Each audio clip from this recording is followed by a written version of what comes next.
Still Welcome back to the 102. MattCast podcast, episode 102. We got to cover over the conference championship game, which poor Matt was heavily depressed. I wouldn't say heavily depressed. I'm glad that of the two games, mine could make a hell yeah compilation, Yeah, because that's how that game felt. yeah, Now, if I was a Broncos fan, that is like depressing. you go the whole season, you get to that moment, your QB goes down, and then your head coach like almost puts a governor on Stidham. Yeah. And he also just makes the most brain dead decisions on Mhm. the field.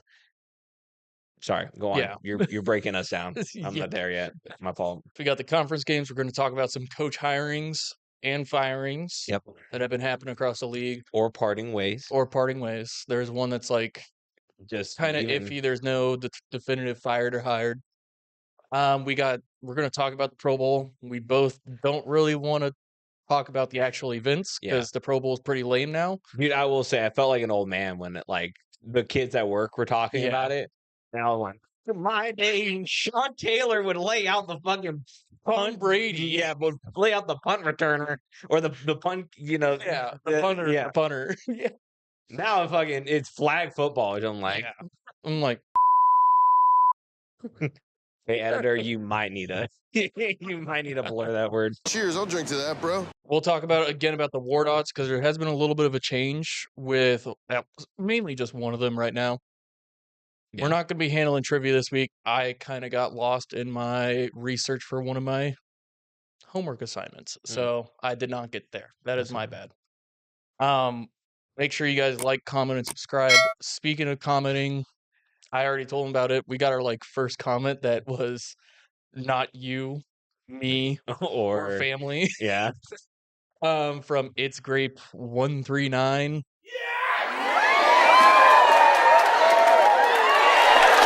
Thank you, bud. You want to be our new best friend? He talked about how the podcast just kind of seems like exact words. First time listener, great pod boys. Glad to hear some regular dudes talking ball. Feels like sitting at the lunch table again.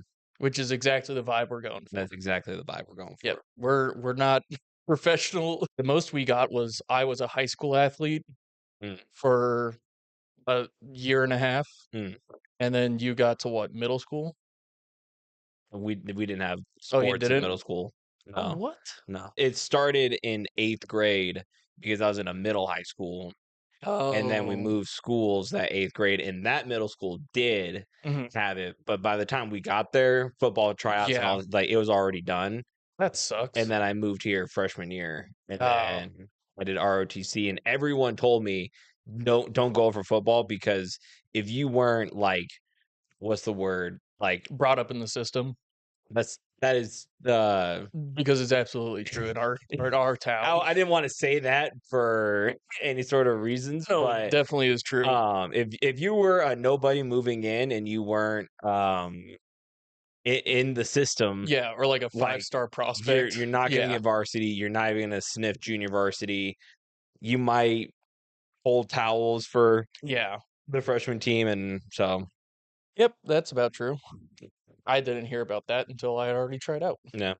I met all my friends through ROTC, and I would not change it. I would have never changed it either. Yeah. I'm glad I left. But yeah, I mean, we're just a bunch of regular dudes talking ball because we love watching football. Now, I would like to at least try out for a college team. Yeah. Getting some. Now, I'm not saying walk on. Yeah. Who's the greater movie? What is that? What is that guy's name? Bowlesworth. Yes. Yeah, that's definitely not the vibe I'm going for. Looking at JUCO. Yeah. I can really just say I'm a college athlete. I mean, don't look up my huddle, but I'm a college athlete. I attended D1 school, but they only had basketball. Yeah, Oh, okay. I thought you said attended past tense. No, I was like, yeah, my bad. Okay, no. I attend UNO right now, and they only have basketball. In my current alma mater, because I've already graduated from one college, if that one had a football team, you would just believe that I would be trying to walk on a metropolitan community colleges.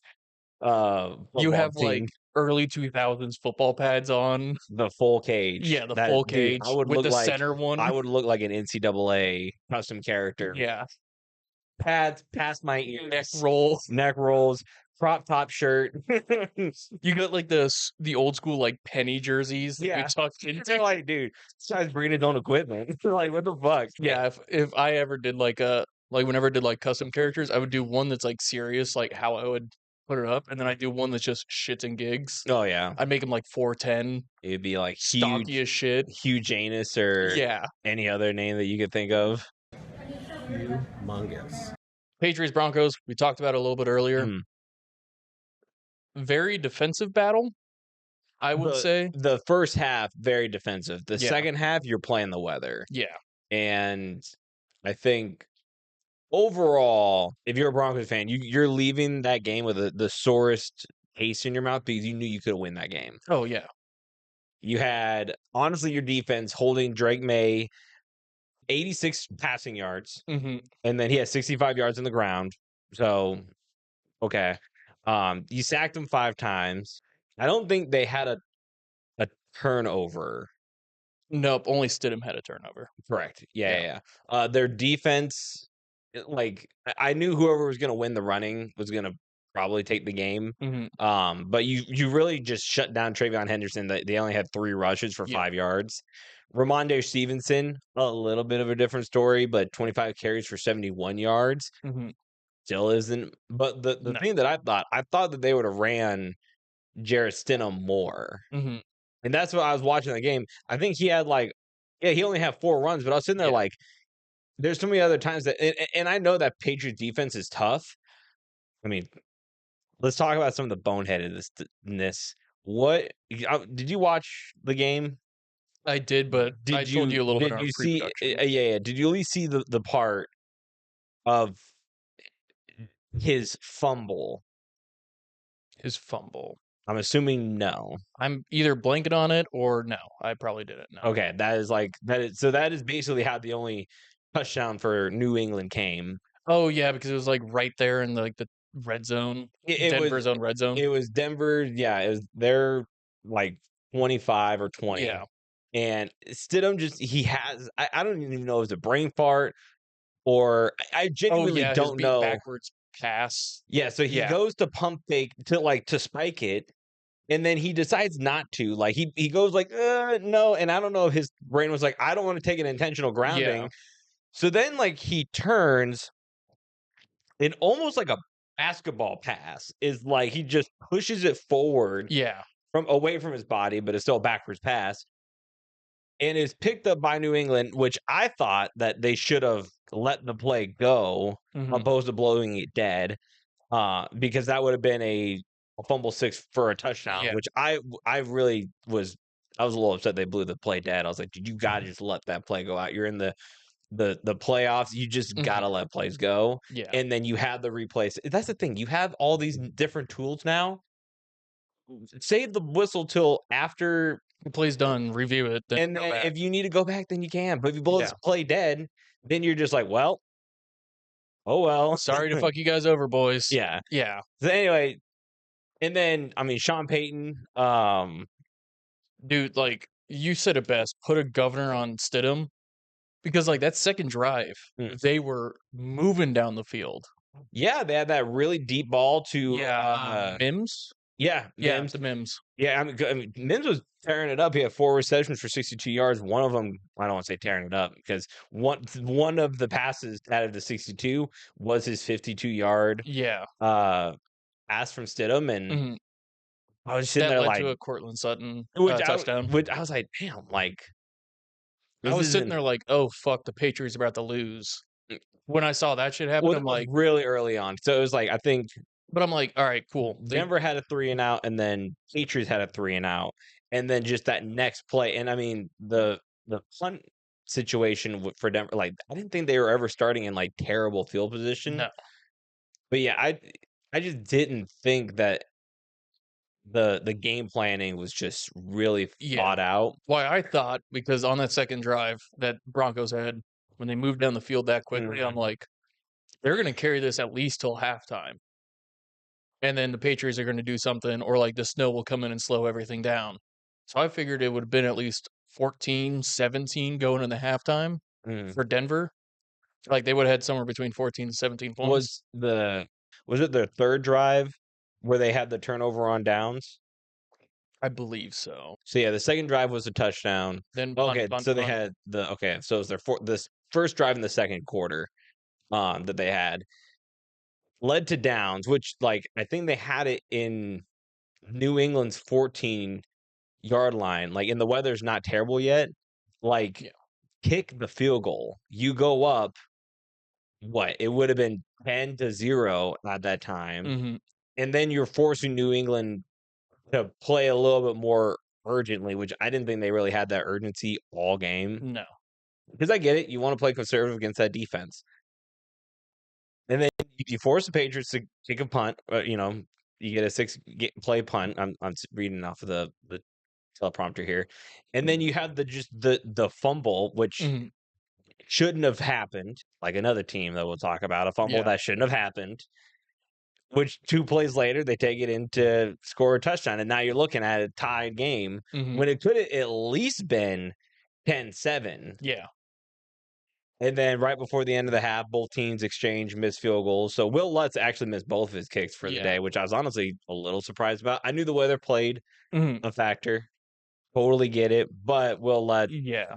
Because like my girlfriend was watching with me too, and I was just like, how'd they miss? I'm like, well, do you see those flags? And she's like, yeah. Like, do you see how choppy it is? How like 1 second it's here, stops, and then kicks back up on the other side? That's terrible for anybody kicking. I don't expect anybody to kick anything farther than 35. I mean, depends. I mean, it depends Yeah. on how the wind is whenever you're kicking, and if it's like Yeah. on your back. I didn't see which direction the wind was Dude, it blowing, was going depending. back and forth. So Like, I mean, it's one of those things that like yeah. you just kind of hope and pray, like, all right, I'm kicking now, like, because that's how it was when LA was playing Chicago. Is Yeah. they kicked that one field goal, and it was like just perfect timing of like I'm kicking it now. Wind died, and it just went straight Yeah. through. But yeah, I mean, you're going into half, and you're sitting there like, damn. So I mean, if we kick that field goal, opposed to going forward on downs, and then we make that other field goal, we're looking at a 13-7 game, or Yeah. 13-10. Like you're Mhm. still up going into half, but after that one touchdown they did, it's just literally just shit in the bed Yeah. since then. And I mean, that's spoiler alert, we're not quite there yet, but after this game, they fired the offensive coordinator, Joe Lombard. Joe Lombardi. Yeah, thank you, Joe Lombardi. I was getting him mixed up with Joe Brady, grandson of Vince Lombardi. Yeah. But I don't know what else did you think of the game? After the snow started to hit, you said it best. It was just playing against the weather, and it was very slow. And Yeah, you had two great defenses and weather. Like you're not going to yeah, get a high scoring game no. after that. And so at that point, like I started knocking out chores after that. I figured at most maybe Denver drags down a drive down the field and gets a field goal, which missed field goal. Yeah. There in the fourth quarter, If I which remember right, then that was that a 50-yarder? Can you pull that up? Oh no, that's the 45. one that it was blocked. You didn't like they didn't really show it super well on the broadcast until like they Mhm. did a replay, and then yeah, it was Yeah. blocked. And then yeah, stood him through an interception, and the game was over at that point. And so I just turned off the game, went back to what I was doing. Yeah. Luckily, my mom and her husband are both Patriots fans, and I love my mom. I will say I am slowly hating watching sports with her because like every play Mhm. there's a comment, Yeah. and it's like, oh, that's not good. Oh, Maddie, I'm so sorry. And I'm like, Mom, it's first quarter. It just got a first down. We got plenty of time. Yeah. Like, It's just don't like worry there's about it. tons of ball game left. Yeah. So I guess this is the best way to cave into this Yeah. one. The Patriots are making the Super Bowl again Yeah, this is a without Tom rematch. Brady. Yeah. Yeah. Which I was telling my mom, like, if the only way that because if the Broncos would have won there was a potential for it to not be a rematch of prior Super Bowls, but since the Patriots won, it's like then all right, whoever one of these two teams wins, Yeah. it's going to be a rematch for a Super Bowl that happened in our lifetime. So, Yeah. uh, I'm definitely thinking that Seattle wants that Super Bowl back after how it ended You think they'll actually run the ball on the goal line. Yeah. Probably. Yeah. I I mean, you mean, got Kenneth Walker and and Charbonnet will be back, oh, yeah, allegedly. he'll probably be back by then. But I mean, big stars of the game. Sam Darnold, obviously. Mhm. 25 for 36, 3 TDs. Really getting all the monkeys off his back. Getting He got pressured getting. too a lot, and he was able to perform I wouldn't really say he got pressured too much. not as much as, like, from last year with the Vikings, but he still got with that Seattle offensive line, definitely got pressured a good deal. The offensive line held up super well. I mean, they only gave up 3 sacks, and he was only hit 7 times, Mhm. opposed to like previous 2 games that we played where we were breaking up that old line Mhm. really well. Our defense, honestly, like for the most part, pretty much let me down. They didn't get a single turnover. Uh, I mean, JSN, we could not contain or stop him. Like he was all over the place. 10 receptions, 153 yards, a TD. We stopped the running game, which I was pretty happy with. Uh, even like Sam Darnold, he didn't really Run. run too much, Yeah. which I was fine with. And like the way at the end of the day, the thing I think that eats at me the most, and probably most Rams fan, is when you look at these two teams, they're so evenly matched. Yeah.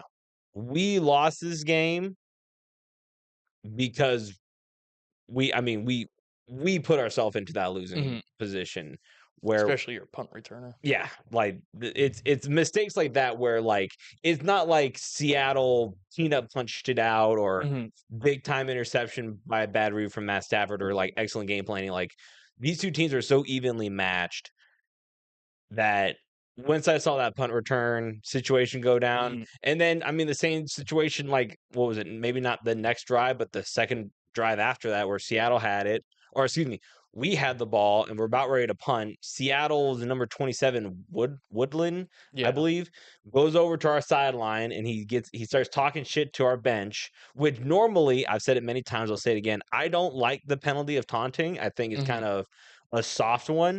But Yeah. I will say in that case, I'm You happy with went it. over to the other bench. He started on the 27-yard line and he went all the way down to the 45 just to talk shit. So he Yeah. went what 16, 17 yards Yeah. just to talk shit.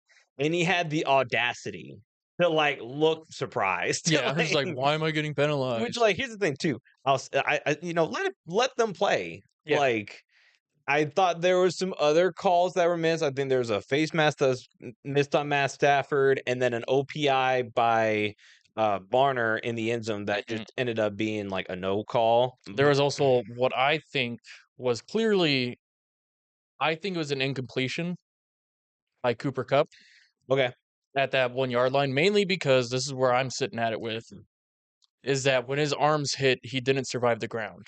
I agree. I think at that point he had already established himself as a runner. Then it would be a fumble then. I think by then he was already down by contact. It looked like his knees touched, and then Okay. the ball. Like Well, even I watched that play enough times.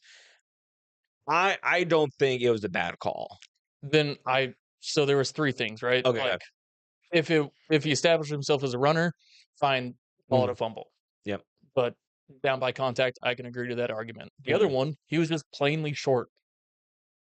When you watched it on replay, he is short by at least 3, 4 inches. I don't remember him being short. I was more watching if he had actually fumbled the Yeah. ball or if it was an incompletion. He I don't remember it being short, but if you say that, I won't disagree yeah, with you. I firmly believe, and I will stand on it, he was short Mm. of the line to gain. Granted, too, there was not much, and I think this is where I said to my girlfriend too, is just like, even if Sean McVay challenges it, he has 1 timeout left, Yeah, and but he doesn't wanna waste it I just for them to I think by then he'd already called a timeout. Yep. And then if he was to challenge it, he would have lost his last timeout. So it's one of the things, like, either call that timeout or throw the challenge flag. Yeah. You can't do both in He that ended up situation. calling the timeout. Yeah. After that. Because he wanted replay assist to play into it so he can save it, which totally get. Yeah, totally get on everything there. Like, I think he made the right move not throwing the challenge flag. Yeah. And he was trying to big game it for the last a minute 30, whatever was left in the game. Less than that. It was like 30 seconds. Yeah, I was just sitting there like, he's short of the line of gain, and all Seattle would have to do is just do a QB sneak or the tush push to get across because it was short by that much. Yeah, but if I remember right, wasn't that like a third down? Yeah, it was a third leading the fourth down. Yeah, which, I mean, the Rams, like, on both sides, they let Seattle 7 for 13 on third down conversions, which absolutely kills me. Mm-hmm. And then for us, we were 1 for 8 on third downs, which that was a big thing I was talking about for the last couple of weeks is we need to do better on third downs. Did not do better on third downs. No. And then, yeah, dude, that fucking punt return. I remember the first time he muffed the punt and it, like, hit off his chest. And then it bounced and then came back up to him. I was like, we're jitters. Good. It happens. Mm-hmm. Let's correct this going forward. And then when I see him fall down, my thought process is get the fuck out of the way. Don't fall backwards. Fall forward. If you're going to fall backwards, roll. Don't try to catch the ball on the ground, bro. Like, just avoid the ball at all costs at that point. If you cannot cleanly catch it, get out of the way. I would rather us be downed in our own 5. God forbid they down us at the 1 yard line, the half yard line, basically right there in front of the fucking goal line. I would rather that than the next play they get an easy fucking touchdown. Mm-hmm. It just, to me, it was just like the lowest IQ play I've seen from our team all year, which sucks because it happens in the third quarter. Not even. It was sorry. Yes, it was the third quarter. It was the second. It was going to be our first drive of the third quarter. And let's talk about how the second quarter ended, because that also fucking chaps me a little bit. So we go in and we take the lead. Thank you for pulling this up. I had wrote down, but I like looking forward. So in that second quarter, we kick a field goal, they punt. We get a touchdown. So we're up now 13-10. We force another punt, which I think at that point there was a minute and a half, less than 2 minutes in the second quarter. Yeah. And I don't... minute 41. Minute 41. And then, so yeah, I think after we had it for like a minute 30 something. Yeah, minute 33. So first play, we run it. 5 yards. Great. And then we go pass incompletion, no time off. Pass incompletion again. And it's like, bro, I get it. You want to be aggressive here and get the touchdown. But if we're showing that we can get 5 yards in the first rush, what's the harm in running it? I mean, so if you want to do that pass on second down, cool. Yeah. I get it. That third down, though, run it again. If we get close, cool. If not, then we're taking more time off the clock. Or force them to use a timeout. Which I can't remember at that point if they had timeouts or not. I believe they had 2. Maybe. I mean, but then, so we kick it off to them. And I mean, can you pull up how much time they had? They had less than a minute. And I mean, they only used 34 seconds to go down and score and take the lead and take pretty much all the momentum going into half. Yep. And then you're just sitting there, it's like, bro, like, why the fuck? And then just issues on third downs. Like we had the Colby Parkinson. He was like wide open. It hits his hands. That was on the 14 play drive that ended in downs because like we converted it on the 4th down with the Matt Stafford rush, which very surprised that he did that. Yeah, I'm like, old man moving. Yeah, and I think he was like, he broke a tackle too. Yeah, he was going forward through Lawrence, and I was like, God damn, I can't believe you just fucking did that. And then, dude, the other thing that was fucking, I told my mom after our first touchdown, I was like, okay, I wouldn't be surprised if we go for 2 here. Like at some point we need to go for 2. And then each touchdown, I was like, okay, we should go for 2 now so that we can make it a 3-score game opposed to a 4-score game. So we can, and it just never came. Yeah.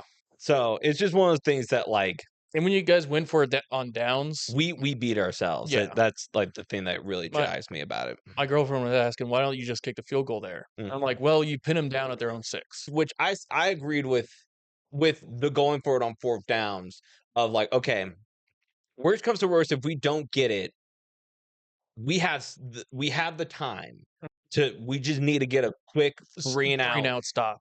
and then we can potentially use the last bit of that time to go down and get this game-winning drive. Yeah. If we can't get it on there, but we'll do it on this last drive. Just like Matt Stafford's done it before. He's done it plenty of times, and He did it with his shoulder out of his goddamn socket. And they 11 plays, 49 yards, almost 4.5 minutes, and they only gave us 25 seconds left to play. And it just I didn't agree with that first throw to Puka down the middle because that took so much time off the clock. I get it. I think it makes sense. The thing that sucks for me is because like that, I think that's the right play. You do it there. You give it to the ball. Like you just because they're blocking the perimeters. Yeah. And then the second throw, I believe, was an incompletion. And then they had the one where it hit Puka, and I think if he would have kept his balance, if he would have ran that out of bounds, I think that would have sent us. It would have gave us one shot for a Hail Mary pass for the end zone. Even though I thought I saw old boy's hand underneath Puka's ass, and then he went out of bounds. I think it's one of those things. It's such a ticky-tack. Yeah, it is ticky-tack. Yeah. So to and me, I'm also sitting there too. Like that ball looks like it crossed the line before he went down. I think it's which I was thinking like I don't know if it's a high IQ play if you fumble the ball out of bounds. Does that still count as a running clock? I don't know like the rules to that extent. I think to do a runoff of the clock if that happened. You get like a 10-second Yeah. or something. But yeah, I mean, overall, Matt Stafford played his ass off. I mean, he's definitely going to win the MVP. It's not supposed to include the playoffs, but it definitely does. Like, yeah, we all know it does. This is the second time, or the second time this year we lost to Seattle, but Matt Stafford played his fucking ass off. I think this next year it's probably gonna be his last. So whatever we can do in the offseason to get us from where we are here to a Super Bowl. Like because I said it last year, I want to say the same thing, that if we would have won this game, or we would have won the game last year versus the Philadelphia Eagles, we could have went into those Super Bowls and beaten either one of those teams. And I think it's the same. I'm going with Seattle because I was looking at this game, and I was like, whoever wins the NFC, they're gonna go win the Super Bowl. I don't have a whole lot of faith in the Patriots, unfortunately. Allegedly, Seattle broke a curse of the patch. Yeah, of the legacy patch. You said something the other day or the last episode where you're like, there's some sort of juju or mojo that's going against the Rams. I can't remember what it was, but there's always those curses. But so they broke the little girl curse. The little girl picked the Seahawks to win. So and then every year there's a new pope. The Seattle Seahawks make it to the Super Bowl, which I thought was also pretty cool. Yeah. I feel bad for that little girl. She's getting like death threats. Like, dude, like, I think it's funny to make the Saddam Hussein edits. But like to dox this little girl for picking a team and then your team going and playing bad. Like what do you like? How do you have a rational conversation with a person like that? Like a 6-year-old girl. No, we're having a rational conversation with a little girl, but like to the people doing that. Yeah. They're just like the mega diehards of their teams. I wouldn't even say that's a mega diehard. Like that is just you're such a delusional fan at that point that you just are like, dare I say, a bad person. Dare to say it. Matt. Dare I say you're a bad person for shitting on a 6-year-old for a 6-year-old girl? No, Eagle.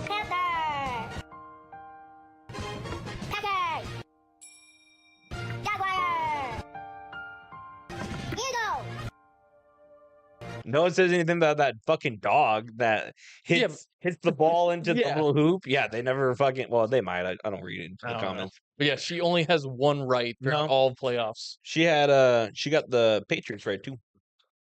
Oh, she When did, the yeah. Patriots played the Yeah. Texans, I believe she had picked them. No, I thought she picked the Texans. I'm fairly certain she picked because I thought Cardi B made a video of like, "You stupid bitch," and she's like, "I need to calm down." That's a little girl. That's a- The white girl said they weren't gonna win. That bitch, I told ya. I'm sorry. No, I'm sorry. Sorry. Didn't mean to say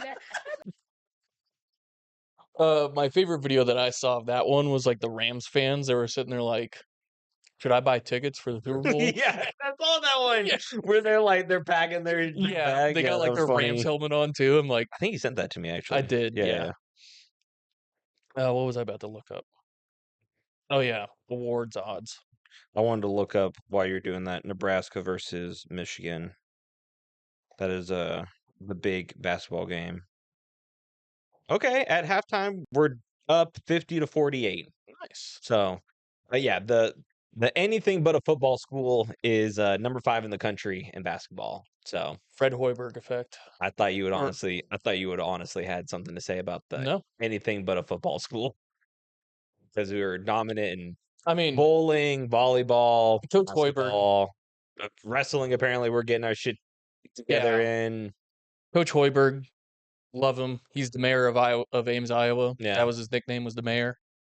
When he played for Iowa State, was the nick.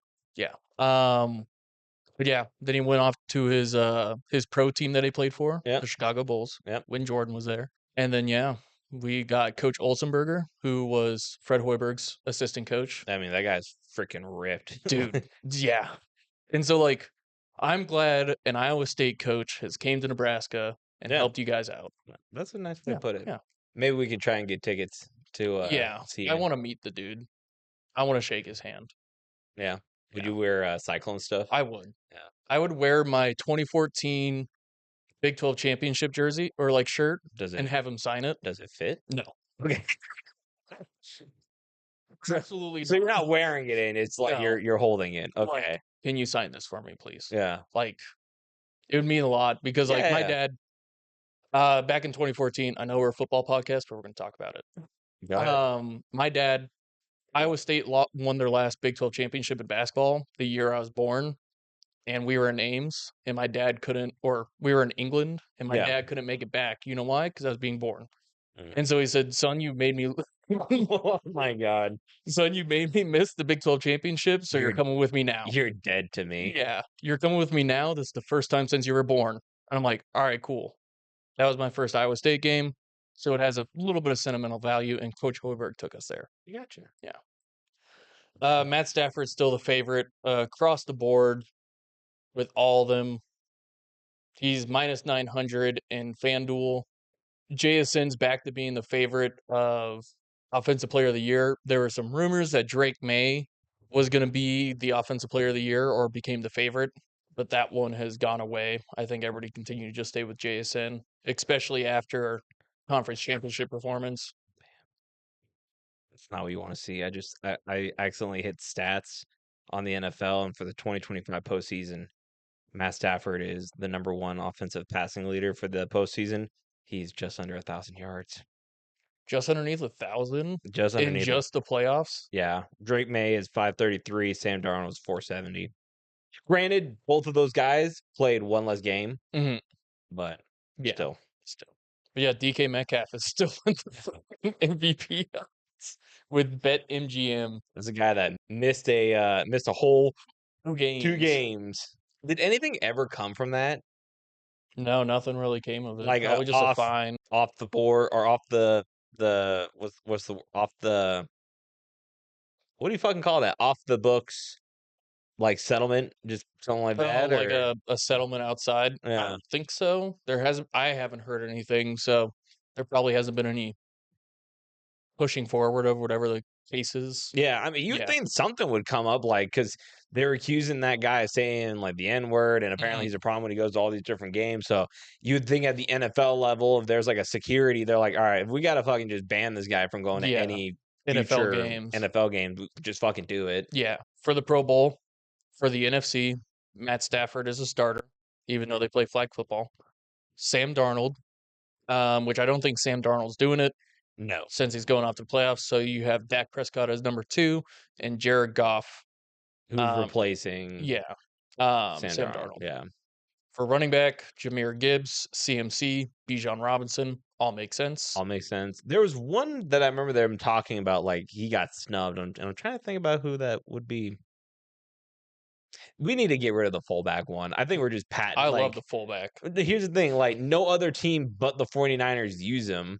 So you have the people who are like, oh, yeah, fucking Kyle Juszczyk is a 11 or 12-time Pro Bowler. Like he's the only one. Dude, he's the only fucking one. Future years, if we do trivia again, it's just like Kyle Juszczyk, 12-time Pro Bowler. Yeah, I would say fuck yourself. He's such an overrated like stat. Not dog. Like he is a glory. Like I don't even know why the fuck they still classify him as a fullback. He is just a running back. Yeah. Wide receiver Puka. Makes sense. JSN, but he's probably going to get.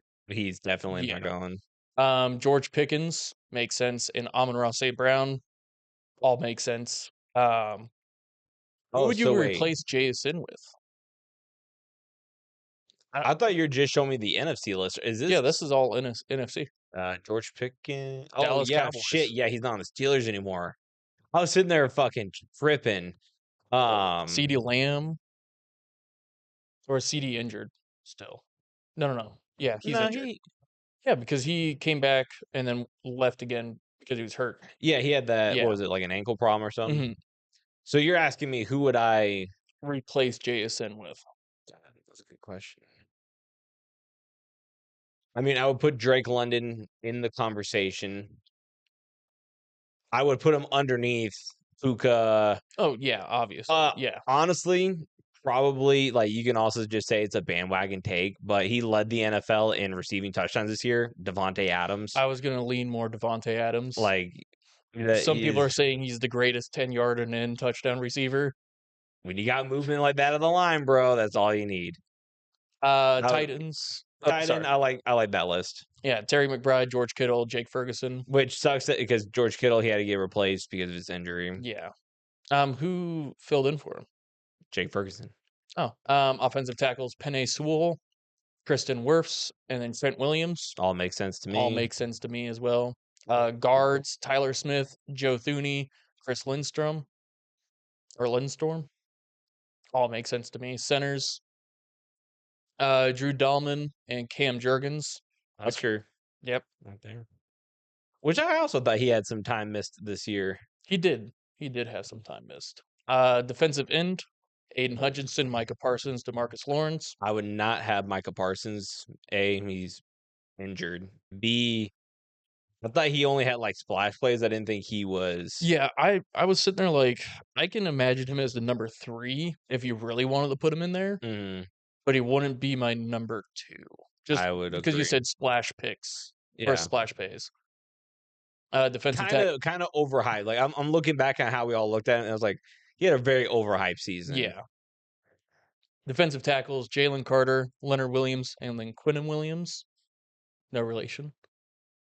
Outside linebacker: Brian Burns, Jared Verse. Makes sense. Brian Young. Byron Young. 2 Rams players, both at outside linebacker. Yep. Inside middle backer: Jack Campbell, Zach Bond. Corners: J.C. Horn, Devin Witherspoon, Cooper DeJean. Yvonne Witherspoon. My bad. Quinyon Mitchell. Keyshawn Nixon is replacing Witherspoon. And then Nashawn Wright is replacing Mitchell. For the safeties, or free safety, I should say, Kevin Bard. And then Antonio Winfield Jr. Strong safety, Budda Baker. Yeah. Long snapper, John Weeks. Which, like... Tressway. Place kicker, Brandon Aubrey. That one 100% makes sense. Yeah. Returner, Raheed Shaheed, but he's being replaced by Avante Turpin. And then special teamer, Luke Gifford. Also a Husker. Oh, they have a snubs category. I'm curious to see. Okay, we'll look at the snubs. Quarterback, Josh Allen. Yeah. Justin Herbert. And Drake May, which they didn't put in that Shedeur Sanders is replacing Drake May. So there's a guy. He's got long hair. He plays in Florida. Mm-hmm. I thought he had a really great year. Mhm. Can't think of his name right now. And apparently everybody else in the NFL sphere also forgot about this guy. Yeah. I know who you're talking about. I don't understand why. So I heard he declined the invitation. Okay, so what is the list of QBs between Drake May and Shador that were just nah? I'm cool. Aaron Rodgers also said no. That makes sense. Yeah. I would. Apparently they never heard back from Lamar or Joe Burrow. Both of those also make sense to me Yep. because both of those. Wow, really? Yeah. This is crazy to me that I'm like, okay. So yeah. Shador Sanders is the only quarterback that got back to him. All the other ones, of fucking course, Shador Sanders would be the only one that goes, yeah, I'll go. Be a Pro Bowler. yeah. Look, Dad, I'm a fucking Pro Bowler, just like you. And it's like, yeah, son, you're a Pro Bowler, just like me. Out of his 5 games, 7 touchdowns, 4 interceptions, 5 interceptions. But yeah, apparently Aaron Rodgers is just like, no, dude, I'm too old for this. He's just like, For flag football, yeah. he's just like, cool. I don't want to go play flag football. I'm good. Which is definitely an Aaron Rodgers move. I believe Lamar Jackson. So I had to fact check you. So for this is his season. He was 120 out of 212 passing. He had 14,000 passing yards. Respectable. He had a completion percentage. We want to guess over or under 60. Under 60. 56.6%. He had that 7 touchdowns. And you said how many interceptions? It was like 4 or 5. Yeah, double that. Oh, okay. Yeah. He had 10. 10. But still, I'm sitting there like, even if it was 5, it'd be an interception a game. Almost. Yeah, almost. For every touchdown he threw, there was an interception. Yeah. Point something behind it. Yeah. But it's absolutely crazy to me that they just kept going on and they're like, Joe, please. Yeah. Joe Flacco, please say yes. You actually did not do too bad. You don't even have to play, dog. Just show up. You're Just getting show a free up. trip to where the fuck are they doing? I have no idea where it's at. That's how much I care about it. Because it used to be cool. It used to be in Hawaii. Yeah. They used to do like the cool like competitions, like the fastest man, the strongest man. Where like you just see an offensive lineman with 225 and repping he's just it out, ripping them for fucking 30, 40 reps, and you're like, God, those gotta be fake plates. Yeah. This has gotta be fucking fake plates. But then you hear that metal clunk, clunk, clunk, because they use the old school metal plates that just like, dude, it gives me a testosterone boost whenever I hear the metal plates clanking against each other. That is missing from the Hell Yeah compilations. Yeah. Is that like ching, ching. Dude, I might have to get metal plates if we do the combine just so I hear it. Yeah. That's how you know you're actually getting a good rep. Yeah. Remember, that's what Coach Mo was like. Yeah, like you need, like, especially if you're doing like hang clean or something. Like he's like, if I'm not hearing that, you're not trying hard enough. Yeah. And I was like, shit. Yeah, we'll look at the snubs here, but you got Jonathan Taylor, Jules. What are you doing? Enter Ryan's clip of what the dog doing. What the dog doing? What the dog doing? Devon Achane, James Cook, all of them make sense to me. Fullback, Patrick Richard from the Ricard from the Baltimore Ravens. Wide receivers, Jamar Chase, Nico Collins, Zay Flowers, and Cortland Sutton. Is Nico Collins still injured or is he back? Yeah. But I thought he was like injured. Yeah. I'm not the biggest fan of Zay Flowers, but I don't know who I'd replace him with. I would have to look at like the snubs and go like, yeah, I would probably put that guy in over Zay Flowers. I'm trying to think.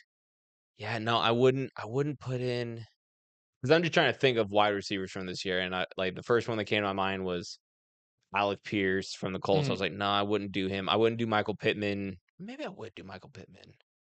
Nah, maybe I wouldn't do Michael Pittman over. Fucking DK really didn't do much. No, I was like the only wide receiver for the Steelers. There's no real good wide receiver on the Browns.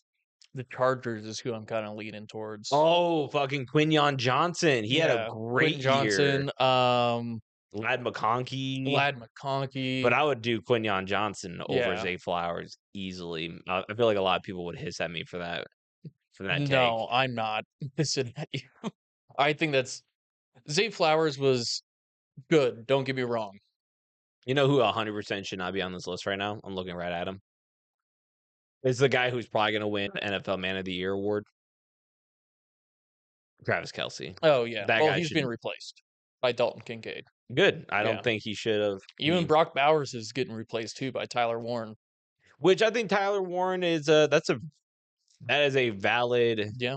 It's one of those things that like it's funny that we were like, oh, we don't care about the Pro Bowl. Now I'm actually getting a little heated. Yeah. Like some of these people, I'm like, what? Like I care about the players who make it. I don't care about the events. Yeah. Does that make sense? No, I get what you're saying. Offensive tackles, Garrett Bowles. Or is it Bullies? I don't know. Bowles. We'll go with Bowles. Balls. Deion Dawkins. Great one. And then Joe Alt. Great one. Yeah. He had some injuries this year, though. Offensive guard, Quinn Miners? Quinn Miners? Quentin Nelson from the Colts, and then Trey Smith from KC. Center, Creed Humphrey. Tyler Lindenbaum from the Ravens. You got Will Anderson, Myles Garrett, and Max Crosby from defensive ends. Defensive tackles, Chris Jones, Jeffrey Simmons, Zach Allen. Outside linebacker, Nick Benito, TJ Watt. Whoa. I don't know if TJ Watt should be looking at this list this year either. Well, actually, nope. Devin Lloyd replaces TJ Watt. Because I thought TJ Watt had himself a pretty bad down year. He had an off year. Injured. He had the long 3 games that he was out. Like what was like a botched lung procedure. So, like, he got like some sort of cold, and whatever medicine they gave him, like gave him a collapsed lung. I think he had because I remember JJ was like saying that doctor should be sued for malpractice. Yeah. So I thought it was like a botched surgery. It could be a botched surgery. I'm forgetting on it right now. I'm not even going to attempt to say this name. Fuck it, I will. Kuli Tiapelutu from the Chargers. Inside middle linebacker, Roquan Smith, and then Azie Al-Shair. Cornerbacks, Derek Singletary, Patrick Surtain, Christian Gonzalez, Denzel Ward, and Amari Lassiter, who replaces Christian Gonzalez. And then for free safety, you got Jalen Ramsey and Kalen Bullock. Jalen Ramsey did pretty good this year. Bullock is replacing Ramsey, though. I would have said that someone should probably replace Jalen Ramsey. Yeah. Strong safety, Kyle Hamilton, and then Derwin James. For long snapper, Ross Mastisic from Jacksonville. Punter, Jordan Stout. Place kicker, Cameron Dicker. Makes sense. Return specialist, Shimir Dyke.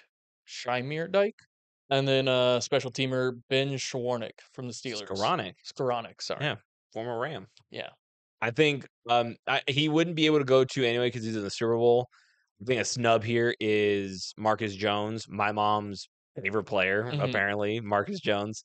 I thought he had a great year. Okay, so let's see here. So, they ranked him. Top 10, Will Reich, kicker from Minnesota. I'm not saying that's a huge snub. No. Cameron Hayward, I think you can make that argument. I believe where or why he got snubbed, a rocky early season for the Steelers.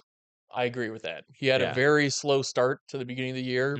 I think that's why he lost out. But I think you can make the argument. I wouldn't put him in there, but I could definitely see how. Yeah. Jordan Brooks and Aaron Brewer from the Dolphins. Yeah, both Dolphins. Derek Brown from Carolina. I don't know if I would say Jordan Love is a snub. Yeah. Versus like all the other QBs on the list.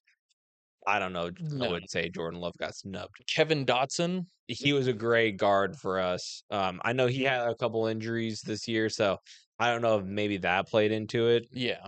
Jalen Petrie got snubbed from Houston. Yeah, I think that's a fair one to say. Yeah. And then Josh Hines Allen. Yeah. And then Devin Lloyd from Jacksonville. Yeah, I would agree with both of those. Yeah.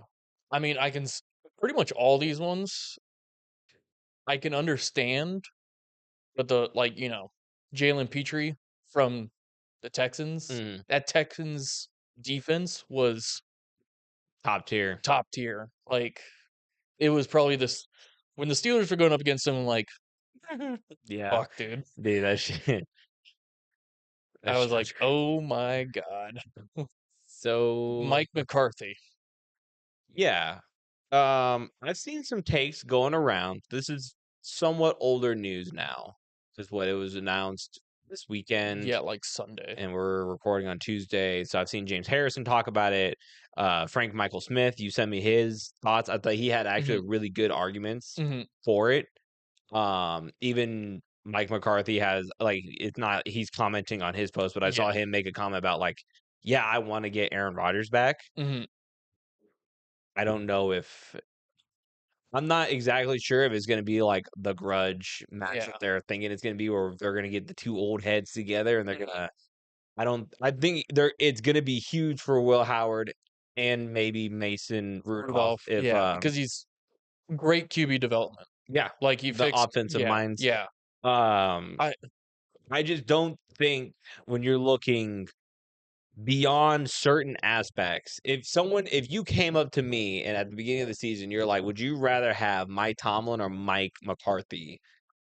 I would 100% go Mike Tomlin. Mike Tomlin. So Yeah. you know what you're getting out of this, and you're not taking any chances. Mike McCarthy, I feel like, is a step in the wrong direction. I believe so too. I think you're looking at maybe 4 years and then he's out. Yeah. You're getting a 62-year-old head coach who's been to Green Bay. He won one Super Bowl? Yep. With Aaron versus the Rodgers. Steelers? Yep. And then he went to Dallas. He played 3 or 4 seasons there. Couldn't get past the first round. And I mean, had great offense, just not great defense. Now you come into a system where you have the most overpaid defense in the league. I want everyone to hear that wording, overpaid. Not highest paid, which is also correct. You have the most overpaid defense in the league. You're overpaying guys that aren't performing. Straight up. 100%. So you're not saying anything I disagree with. What you got to do is you got to look at that GM and go, okay, where can we either cut some of the money, try to bring in some better offensive tools? Because, I mean, is this an okay? So when the Pilgrims came on the Mayflower and we had muskets and the Native Americans had bows and arrows. So the Steelers have DK, who is in and out every other week. Ben Skoranek, who you didn't even know the last name of. And that's it for wide receivers. Yeah. That I can think off the top of my head.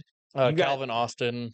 I was making the point of you don't have a lot of name value in that side of off. So running backs, I feel like you're in a okay space. Yeah. I don't think we need to draft running backs. I would put, if you can find like a diamond in the rough and you're willing to either cut one, trade one to try to get there. Yeah. I think you have that kind of ability there. Tight ends, I think you're probably it's same thing, middle of the pack, like Gianno Smith. Jonnu Smith. Who's that fucking big one? Darnell Washington. Dude, I love him to death. I think he's gonna be a star. Yeah. I think you should probably look at some staples like Cameron Hayward and go, hey man, where are we looking? Are we looking like retirement? Do you want to keep playing? Do you think you need to try to go on for some greener pastures on a different team? Yeah. What are we thinking here? So I know his opinion on it, at least his sentiment, because he does do a podcast and I see his clips. I think he's doesn't want to leave Pittsburgh. He loves Pittsburgh. So love the greener loyalty in a guy. Yeah. Love it. He's all about Pittsburgh. He's one of the old heads that are still bringing the old school Steelers mindset to the locker room. Yeah, it's not showing up. Yeah, though. It's not, because his age is definitely showing. Yeah.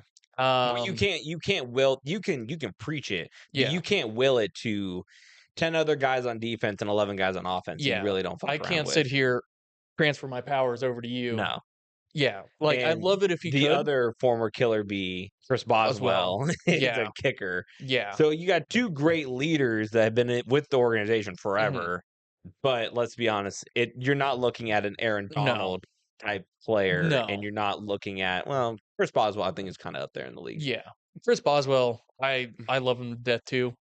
mainly just because he's a killer bee. Yeah. He's consistency. I love having Boz. I think he's got one more year left in his contract going into this next season. I would look to maybe re-sign him. Yeah, I'd love to re-sign him. Yeah. Unless he's asking for too much money, then it's like, okay, enjoy the Jets. We'll go sign a new kicker. And we'll pay him hella cheap. Well, and this is where I kind of have my biggest problems because I've been looking around and hearing like other talk shows' opinions on it. Mm-hmm. A lot of people are complaining about the ownership. I saw Chiseled Adonis. That was his biggest thing whenever he was talking about the hiring of Mike McCarthy. Mind the voice crack. Yeah. That he was like, hey, since the dad, I don't remember his name. Art Rooney. Art Rooney. Since he died, the son is just not doing it. He's cheap. And he's cheap as fuck. Is he the same one of the Pittsburgh Pirates that everyone hates? No, like that's a different one. Oh, okay, so it's just common in Pittsburgh. Okay. It's becoming a common trend. I guess they're all in some giant cabal. All like the Pirates, Steelers, and Penguins like ownership. Because even the Penguins are starting to complain about how cheap they are too. That's a great way of losing franchise teams in your city. Legendary franchise teams. Yeah, I would agree. Like across all their sports. Yeah. Like the Pirates, won 6 World Series in like the 70s? No idea, but I mean, you have like Roberto Clemente. Yeah. You have Andrew McCutchen. Roberto Clemente has a fucking award named after him. He has a bridge named after him too. Yeah. It's just like dude's the legendary there. Yeah. You have the Steelers, who were the first team to ever win 6 Super Bowls. Penguins with Max Crosby, and I forget how many Stanley Cups they have there. Max Crosby? Max Crosby. No. Sid Crosby? Sid Crosby. Yeah, sorry. I wonder if you can see my eyes dilate with that one. Because, like, I was with you. I heard Crosby, and I was like, Sid the Kid. And then I was like... Wait, did he say Max? Did he say Max? But yeah, it was like, apparently we have the lowest coaching staff across the whole NFL. Lowest paid coaching staff? No, just number of coaches. Oh. Yeah. Every team that is in the every team that was in the playoffs minus the Steelers had 25 to 35 coaches. Oh. The Steelers had 20. That is an interesting stat. Yeah. Because like imagine all those like general assistants that are just like, they're specialty people like pass game coordinator, the run coordinator, the strength and conditioning analyst, or like getting players one-on-one coach, that they've been popping up with nowadays. Yeah, but it's just like you have those dudes that can do one-on-one stuff with your players and develop them. This is why the Steelers haven't been developing players these last few years. It's why you aren't seeing people are saying Mike Tomlin isn't a good coach developer, but like look at the ownership and who's buying or paying. I hate to say buy, but paying these offensive coordinators to come in. They're usually middle of the road, just came off of a terrible season and getting fired from another team's head coach, which I love to see head coaches come in with that experience. I thought it was a good move for you guys to get away from Arthur Smith. Yeah. But it's just like they're keep on hiring these coaches that they can get middle of the road pay and then come in. And then pretty much Mike Tomlin would had to kind of try and do everything because these coordinators weren't able to pick up the slack for him. Like when we won the Super Bowl against the Rams, Chuck Noll was our defensive coordinator. Yes, he didn't win it versus the Rams. Not the Rams, sorry. Cardinals. Yeah. Against the Cardinals, we had Chuck Noll. Right? I think you would have hung over my head for a while with you if that was the case. But Mike Tomlin could pretty much just handle the offensive side of the ball, even though he's defensive minded. But he could focus on them because he knew Chuck Noll had the defense set. He didn't have to worry about one side of the ball. And that's pretty much how it's been where since he left, we didn't really have good defensive coordinators or offensive coordinators. He kind of had to work around with them. Yeah. And kind of try and do just a bit of everything. So we're not getting your solution is the source of many problems, which is money. Yeah.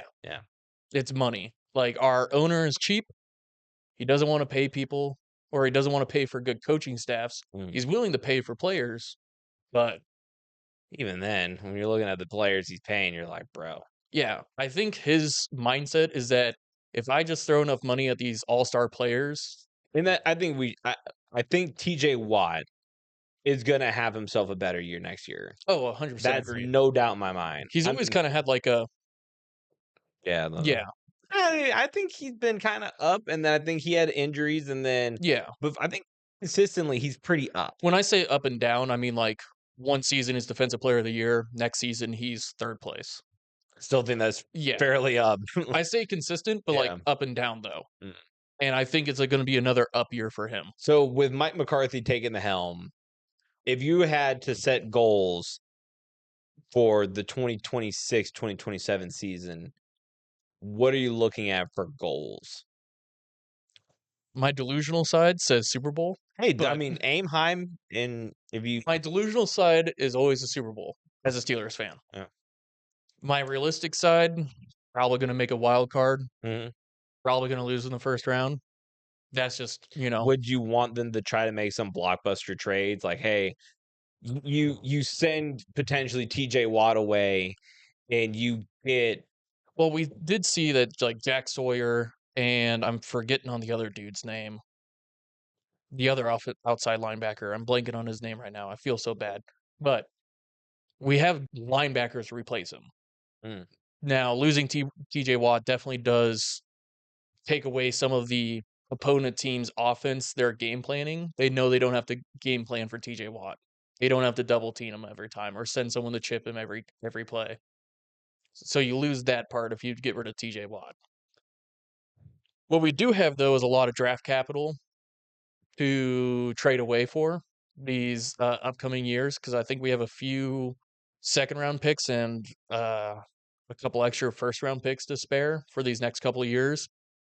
We can start trading those away, maybe send away DK Metcalf, but DK Metcalf is probably the first one I'd try to get rid of out of anybody.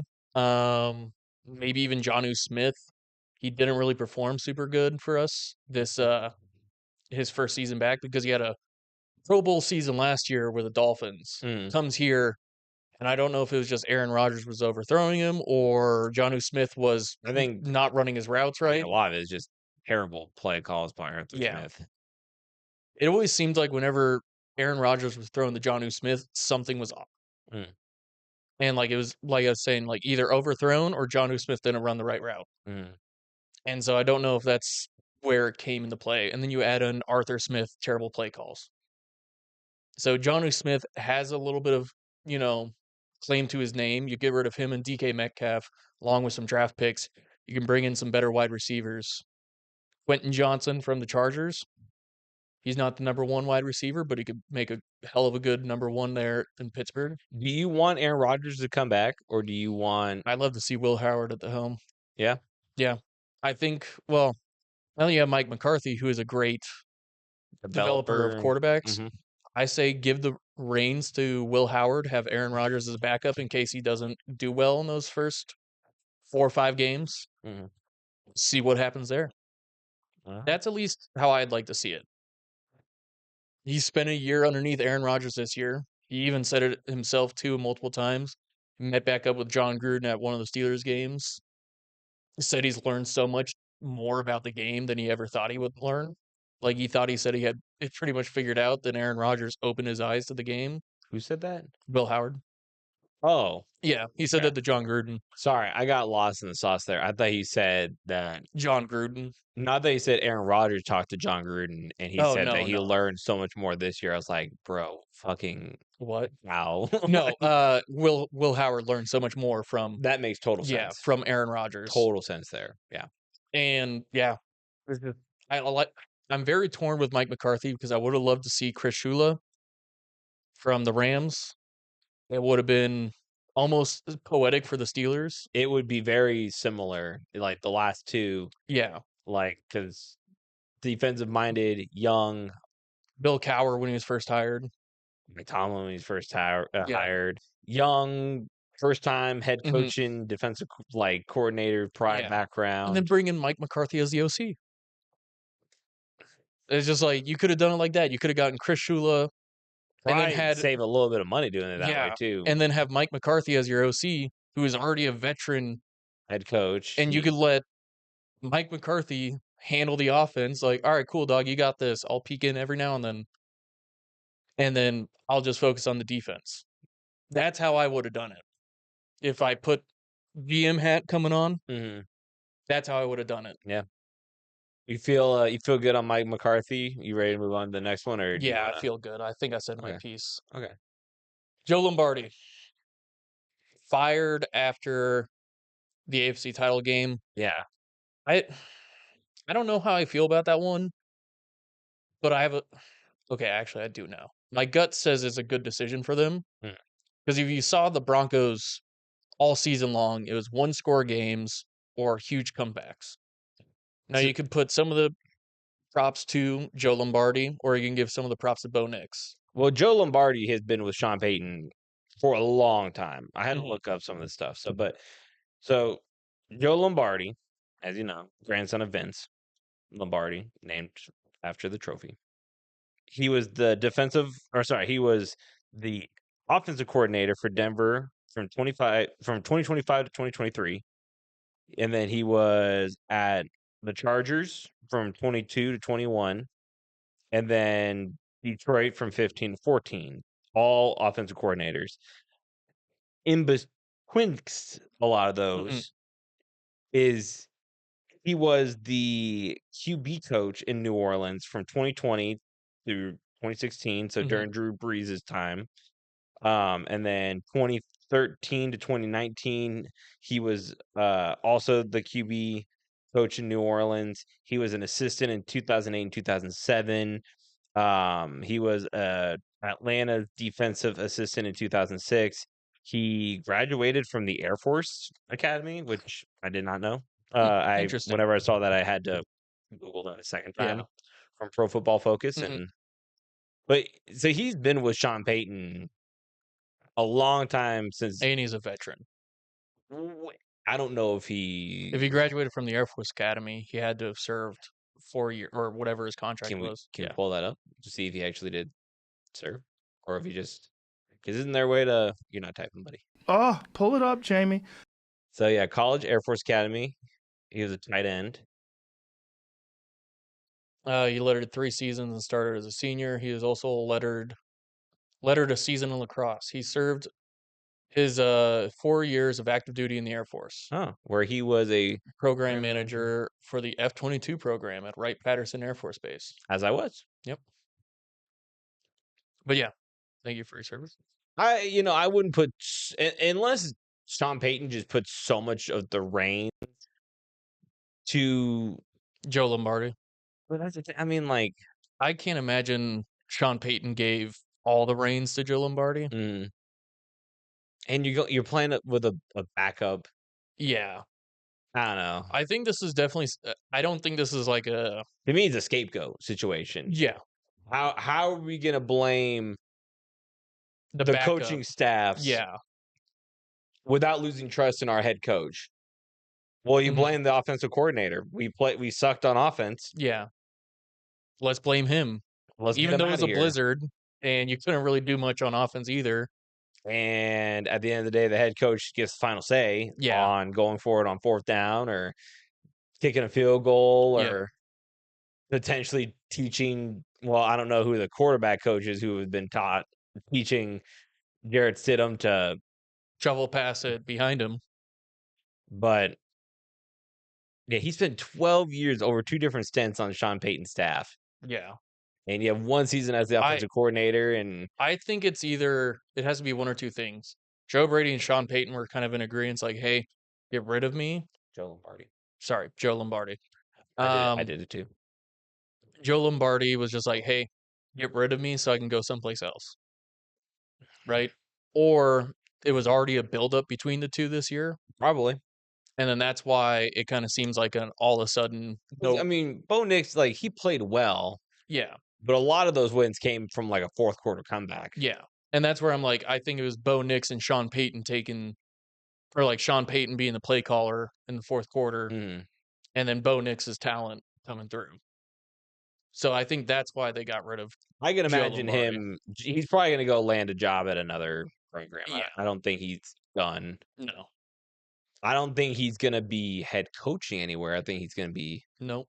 offensive coordinator or something in that range. One that I kind of want to talk about, Robert Saleh being the head coach with Brian Dable for the Titans. Yeah, like to me, that's huge. You had Huge. 2 former head coaches, one being a head coach again, and Robert Saleh. And I mean, Robert Saleh is a great here coach.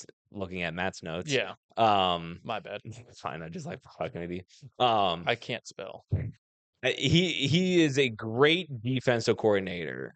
Like, especially like his time in San Francisco as a Rams fan, you play that defense all the time, and the way that the defense played, not during the postseason, but throughout the regular season, even with all the injuries, he does great work.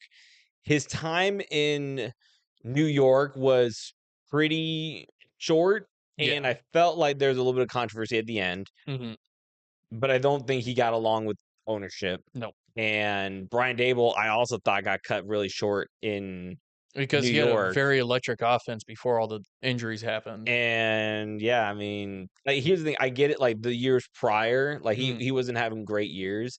I think some of that is being leashed on by your GM because there was all the clips of his of the kids making their draft GM picks. son going like, I would take God, who was it that they were like Jaden Daniels. I would take Jane Daniels and like, oh really? And then they took Malik Neighbors. No.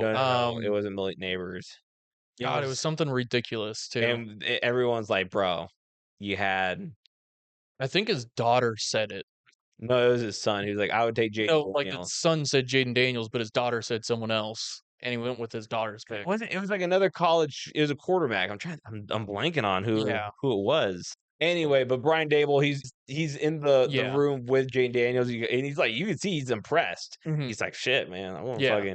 And I think when you get the defensive head coach, and I'm a firm believer that defenses win you championships, but you have the really good offensive mind because, like, when Josh Allen was doing really well with Buffalo, not to say he's been doing shit since then, but like when really developed Josh Allen, in Buffalo, and before he became the head coach.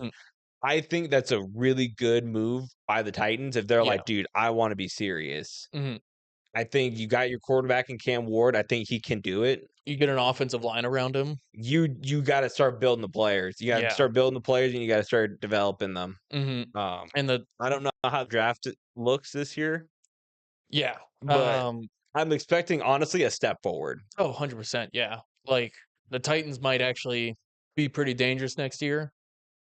We'll see with how their draft picks go. My assumption was going to be a winning season. That was going to be my assumption. I say dangerous in the fact that like they're going to be slept on half the season. I should have maybe said that. You said that. Yeah. Over dangerous, but like they're going to sneak up on some teams. That's how I think of it.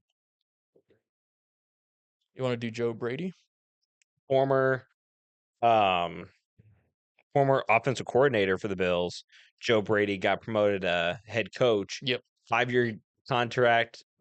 I don't know if this is the right move to do after firing Sean McDermott. I do like Joe Brady.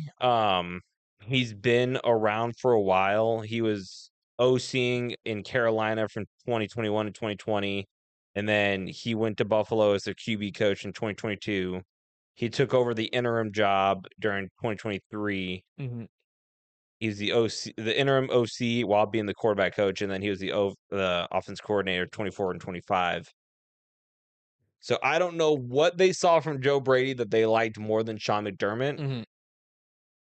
Because from what I remember, he's one of those coordinators that he's in the press box looking down. Yeah. If I remember right, he had a couple clips where like if something bad goes happen, he's smashing the desk and he's throwing all the papers around. So I don't know exactly if it is like that. To me, it's probably one of the ones I'm like least excited about. Where I'm more skeptical. I'm way more skeptical of like, okay, what's this going to look like for the Bills?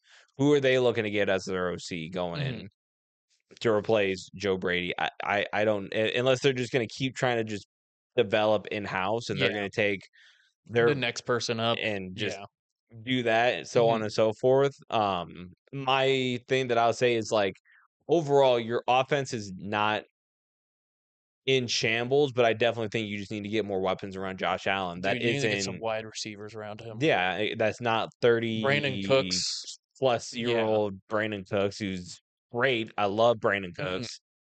But like, if that's like the one of the few names you can hang your hat on besides, God, what is fucking Coleman? What is his Keon fucking name? Coleman, who is Yeah, a troublemaker. he's out middle of the road. Like Yeah. he's not gonna elevate No. to. Now, if he does, we'd love to see it, but not seeing it. Mike McDaniels, OC to the Chargers. This one's a little bit later of news, but I really like that move, especially with Justin Herbert. Dude, that guy has a great, because he started out as like an intern in Denver, and he went all the way to becoming a head coach in Miami. And I mean, I had to like And- screenshot his fuck because he is. Dude's been all over the place. And also, like, when the Miami Dolphins popped off underneath him, he had such wacky plays that everybody's just like, how the fuck are they doing this? And then they got Tyreek Hill Yeah. on top of that, and then it just got even better for Well, them. then he what, ACL or Yeah. MCL this last. So 2005, he's a Denver Broncos intern. 2006, Houston Texans offensive assistant till 2008. 2009, 2010, Sacramento Mountain Lions running back coach, I'm assuming. 2011, Washington Redskins offensive assistant through 2012. 2013, he becomes a wide receiver coach. He goes from 2013, 2014, he goes to Cleveland Brown doing a wide receiver coach. Don't shake your head like you knew that already. You didn't. I was nodding along. 2015 and 2016, he's the offensive assistant in Atlanta. 2017, he's the run game coordinator in San Francisco until 2020. 2021, he becomes the offensive coordinator for the 49ers. And then 2022 to 2025, he's Miami's head coach. And he, I think, was one of those coaches that like certain analytical minds that were former players couldn't respect a ton because he's not your traditional authoritative coach. But when you look at like Mike McDaniels was like, he was a former player, he was a wide receiver. So like, I just think he's not like your Aaron Glenn or your Dan Campbell's, where I mean, especially Dan Campbell, like that side of a former player. Like he's just not, or like a John Gruden where he was like he's just not a coach like that. No. And I don't think there's many coaches like that where it's like, whatever, man, go slow. Yeah. Whatever, man. Yeah. But I think he's going to do pretty good things. I'm interested to see how he does under Harbaugh with Justin Herbert. Okay. I'm interested to see how those guys do. Yeah. I'm very interested as well to see how that happens. I think it's going to be definitely electric. That wide receiver core getting better. And then you have Justin Herbert. All you're really missing is an offensive line. I mean, Joe Alt, like they have they need to stay healthy. Yeah, I think running backs. I mean, like Omari and Hampton, like, but he kept getting injured. Yep. Najee Harris really didn't do anything. Kanami Vidal, also was pretty fucking electric. Were those both? Kanami Vidal was a practice squad dude. That came up because Omari and Hampton got hurt. But Omari and Hampton was a rookie. Yeah. And so you get those two back there with veteran power back Najee Harris. Could be a pretty dangerous combo right there on the offense with Mike McDaniels at the helm. This one, Tanner Eggstrand leaves the Jets. This is the one that we said kind of like they parted ways. Nothing was definitively said that they fired him. It's just more like, hey, that's a guy looking for greener pastures. Yeah. He was with Aaron Glenn on Detroit. I had to write this one down too. So 2025, he was the OC. He was the pass game coordinator in Detroit from 24 to 20 in 2023. Excuse me. In 2022, he was the tight end / pass game coordinator. 2021, he was the offensive quality control coach, and then 2020 he was the offensive assistant all of that time in Detroit. So you're working with Aaron Glenn for 5 years. Yeah. I mean, Aaron Glenn's defensive side of the ball, but you still go through him whenever he leaves. And then before that, he was an XFL coach. He was an offensive coordinator from 2020 to 2019 for the DC Command DC. I can't remember what I don't even know. He was an XFL offensive coordinator. So I was a little surprised, but from reading that article, it looked like they were just getting rid of a whole bunch of staffers, and he's like, well, like when the ship's on fire, everybody's jumping off. You might as well jump off too. And potentially I would imagine him going back to Detroit if I had to wager a guess, especially with their issues where I can't remember who they picked as the offense coordinator, but the plays weren't working out. So Dan Campbell decided to take back over play calling. Yep. I could just imagine that guy's like in the ear of Detroit and trying to figure out, like, you've been here before? All right, to come back. And if that's an offensive coordinator spot waiting for him, or we'll wait to see what happens on that one. One thing we didn't cover over after the games, I'm 9-3 in the playoffs, and you're 10-2 on our picks. Don't have a grand total for you yet. For the year? Yeah, for the whole year. But yeah. Thank you guys for joining the MattCast podcast, which is brought to you by Hart Ventures Electrical Services. Shit. I forgot about it too. Something at the beginning. Free estimates in the Omaha and Iowa areas. Hey, it's great. Do you need some? We need some electrical services. Hit him up. His contact will be down below.